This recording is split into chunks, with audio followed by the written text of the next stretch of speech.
Good afternoon. I'm Karen, and today's breaking news: how to support your ELL students in your grade 3 classroom. Stay tuned. And today's first segment in our breaking news, we'll be talking about supporting your ELL students. In the classroom, it's very important that we focus on inclusion. Inclusion meaning that all students belong in our class and they all have to have a sense of belonging. Today, we have a special guest in our studios, and that's Miss Kay, science teacher from grade 3 classroom just down the street. She'll be in just a moment. Hello, I'm Miss Kay, and I am a science major. I'm also a grade 3 teacher, and my passion is science. I'd like to talk to you today about science lessons and how we can really cater our lessons to our students, in particular students who are English language learners. Today I will be going over just a couple activities that we can adjust for our students who are English language learners in our classroom, particularly about plant parts and their functions. But before I get into the specifics of the lesson and the activities, just want to make a quick note of what we can do in general when we introduce our English language learner students to a new unit. It's important that we can give them some background information to support them in their journey throughout the unit. Making this information accessible to them, giving them access to background information, and perhaps a little bit of an introduction into what the activities might include that they may see later in the unit. The first part of the lesson talks about just the background information that we have about plants and gives the students a little bit of background information of what to expect, what they might already have learned in the past. But we need to remember that some of our students haven't had this education in the past. They may be new to the country, new to the school, and perhaps their old school system. Excuse me. Sorry about that interruption there. My cameraman is quite the popular fella. As I was saying, our students not always have the same education. Some students may know more about a subject, some students may know nothing about a subject. So it's important that we try to begin our units, or at least the first couple lessons, and have our goal be getting all the students at least on the same level of understanding. And this may be a difficult task for students who are English language learners. And what we can do for these students is to provide as many resources that we can to help support them in their learning and to help set expectations of what they might see later in the unit. As a teacher of a grade 3 classroom, I've come to learn the importance of really engaging your students in the topic. It's hard to keep students engaged in a unit when they're coming into it without any interest at all. So what's very, very important is to get your students interested in what they're learning about, what they will be learning about, and make them want to learn. Something that I have found has been very beneficial for me, as well as my students and my English language learner students, is to incorporate music into the classroom. The idea of just sitting back, listening, having fun, and learning some new songs can really help. A song that I've found on YouTube that is very good and relates specifically to this lesson on plant parts and their function is Mr. R's Parts of the Tree song. Trunks, branches, leaves, branches, leaves, roots, trunks, branches, leaves, branches, leaves, buds and fruits and flowers in the breeze. Those are the parts of trees. Parts of trees. Head, shoulders, knees and toes. Knees and toes. No, trees don't have those. They don't have those. They have roots and trunks and branches and some leaves. Those are the parts of trees. Parts of trees. This is a great way to engage your students in the lesson. As you can see, it incorporated a familiar song that a lot of us know, but the tune and just the catchiness of the song is just so great for students that are at all levels of learning. Kids who are fluent in English love this song. kids who are English language learners can catch on quite quickly, and it's a great way to learn. It really is. So that there incorporated a lot of listening and engaging, but there's also many other ways that we can engage our students, and one activity that I've adapted within this lesson for specifically ELL students is introducing new vocabulary to the students. This is for all students, and it's beneficial for, like I said, all of the students, including the ELL students, but it can be tweaked a bit to better help the ELL students in learning vocabulary. What I have done is included the flashcard making activity into the mix of things, just so the vocabulary is, they're getting familiar with the vocabulary and they're having exposure to it, so it's easier for them to grasp on. I've made a simple example of a flashcard that I would show the kids of one of the words that are actually in the lesson, and that's vegetable. This is specifically catered to perhaps a Spanish-speaking student, so it would have the English word, and really highlight the English word by having some sort of color around it to make it stand out, and underneath is the Spanish translation of the word, and that's to help make the connection between the English and the Spanish word and really help the kids remember what this word really is.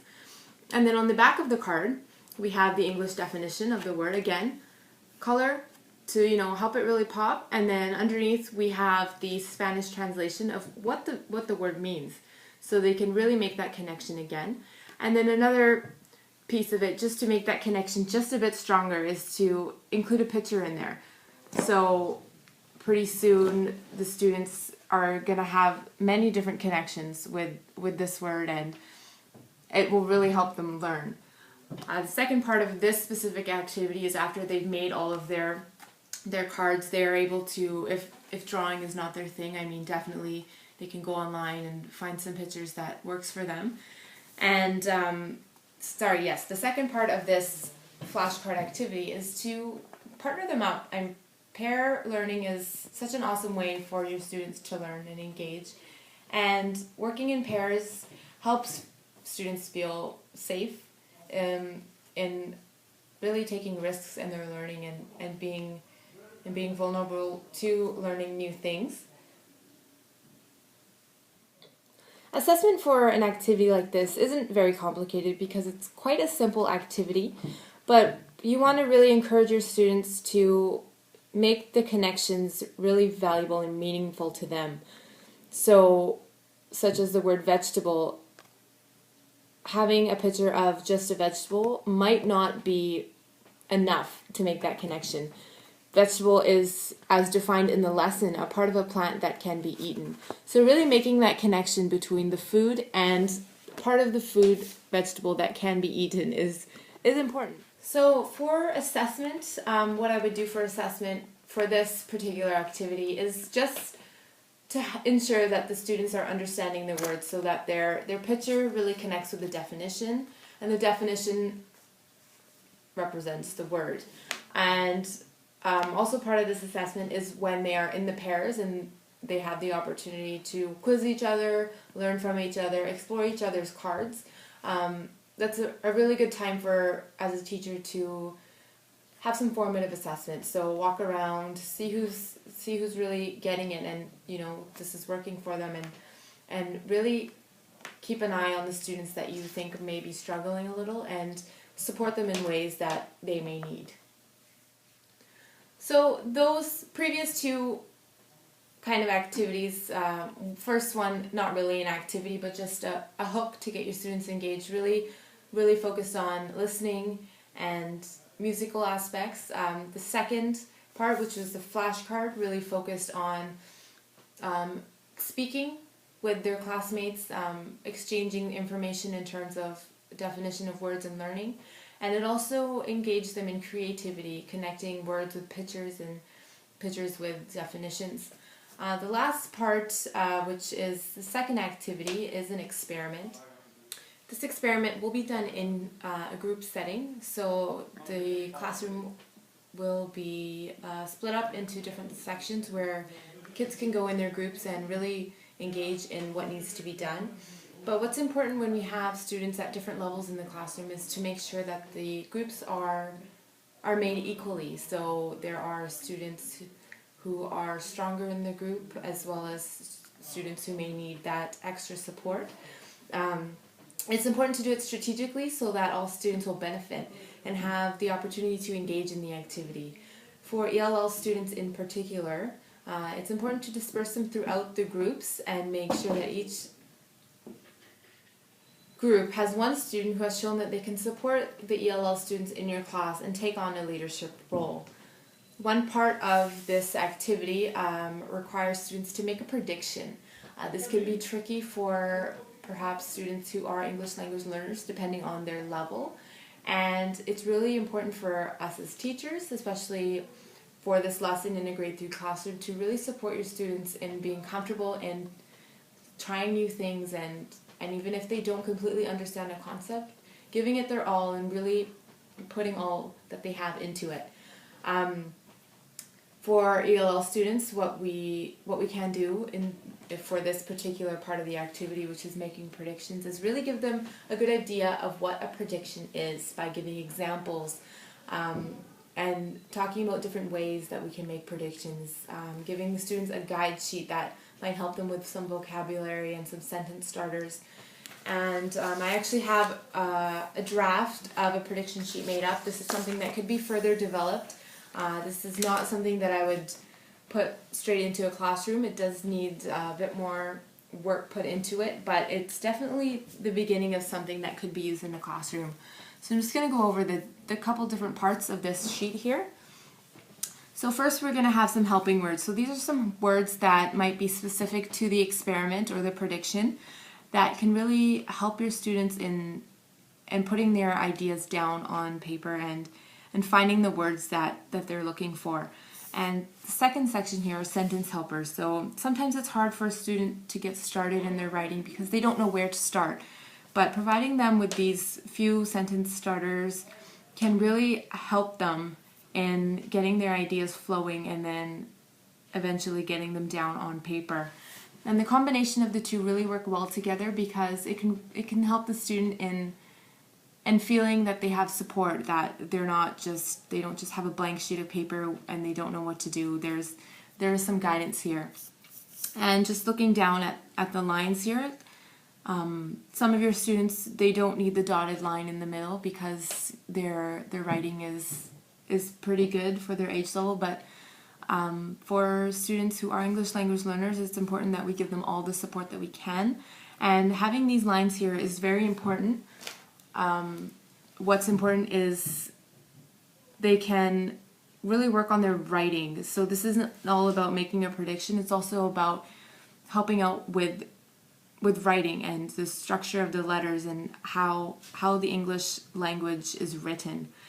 At the end here, this hasn't been filled in yet, but it's depending on the classroom and what the teacher has, what kind of expectations the teacher has for his students. For my grade 3 classroom in particular, I would have a checklist where the first letter on the thing on the list would say, do all of my sentences end with periods, and there would be a little box at the end where the students can check off once they've checked that all of their sentences have a period at the end, or if they're using names in their writing, if all the names have capitals, if the beginning of each sentence starts with a capital, and so on and so forth. So this is something that is very beneficial for your students. It's something that we can really use to scaffold their learning and really make them feel that they are supported and not lost, so that we understand that there are struggles and we have resources available to help them out. Wow, thank you so much for that, Mrs. K. That was both informative and fun. Well, that's all for tonight's breaking news. Until next time.